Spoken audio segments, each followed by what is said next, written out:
बड़वानी गुजरात के सीएम की मेधा पाटकर को लेकर की गई टिप्पणी के बाद मेधा पाटकर ने बड़वानी में की पत्रकार वार्ता।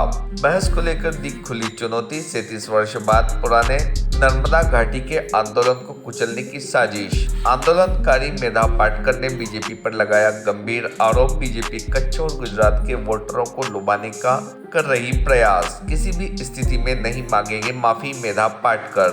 बड़वानी गुजरात से होने वाले विधानसभा चुनाव को लेकर आम आदमी पार्टी गुजरात में सक्रिय है, जिसको लेकर गुजरात के सीएम भूपेंद्र पटेल ने मेधा पाटकर पर निशाना साधते हुए उन्हें नर्बल नक्सली बता दिया। इतना ही नहीं, देश के गृह मंत्री अमित शाह ने भी मेधा पाटकर पर पीछे से के रास्ते राजनीति में एंट्री करने का आरोप मुंबई में लगाया, जिसको लेकर मेधा पाटकर ने आज बड़वानी में एक पत्रकार वार्ता आयोजित कर अपना पक्ष रखा, जिसमें उन्होंने बताया कि बीजेपी आंदोलनकारियों पर झूठे इल्जाम लगाकर उनको कुचलने की राजनीति व साजिश रच रही है, लेकिन वो अपने मंसूबों में कामयाब नहीं हो पाएंगी। मेधा पाटकर ने बीजेपी को नमो टीवी को छोड़कर कहीं भी खुले मंच पर नर्मदा घाटी के पुनर्वास व विस्थापितों को लेकर बहस के लिए खुले मंच पर आने का चैलेंज दिया है। मेधा ने कहा कि वह हर समय तैयार है, जब जहां कहो खुले मंच पर बहस करेगी। उन्होंने कहा कि भाजपा नर्मदा बचाओ आंदोलन के 37 साल पुराने आंदोलन को कुचलने की साजिश रच रही है। इस समय देश की जो राजनीति है वो बहुत गंभीर है। हम पर झूठे मुकदमे दर्ज किए जा रहे हैं, लेकिन हम डरेंगे नहीं। Team Bharti news.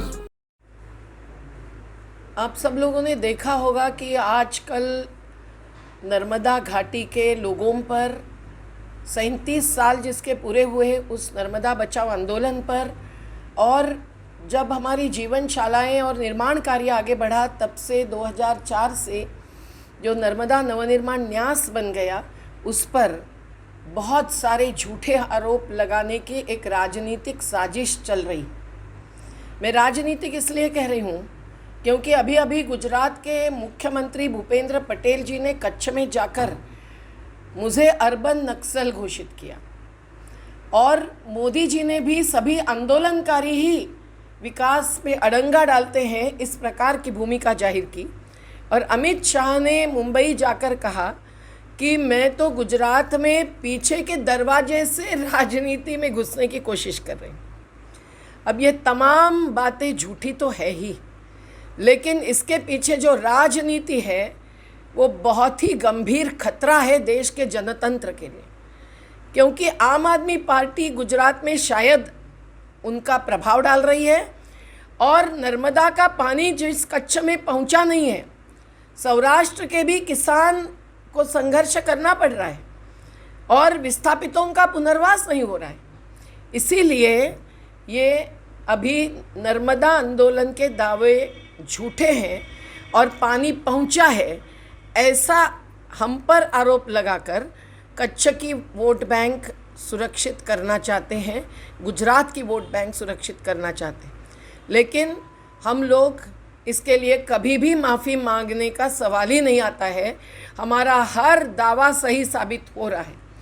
आज जो 50,000 परिवारों का सरदार सरोवर में पुनर्वास हुआ, वो 1979 से 94 तक तो हुआ ही नहीं था। उसके बाद ही पुनर्वास स्थल बनना चालू हो गया, गुजरात में हो या मध्य प्रदेश में हो। और जो खुद को संशोधक रिसर्चर मानते हैं, ऐसे अंकलेश्वर या अय्यर जी केवल गुजरात के चंद लोगों का सर्वे करते हुए दावा करते हैं कि पुनर्वास इतना अच्छा हुआ, तो उसका भी हमारा दावा झूठा साबित हुआ है। लेकिन हमने जो कहा था वो सच हुआ है।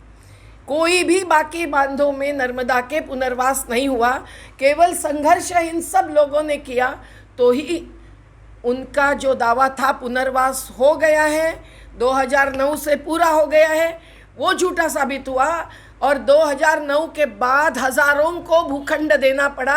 आज भी पुनर्वास में करीबन 1000 लोगों का बाकी है लाभ मिलना। Subscribe now to most exciting channel ever.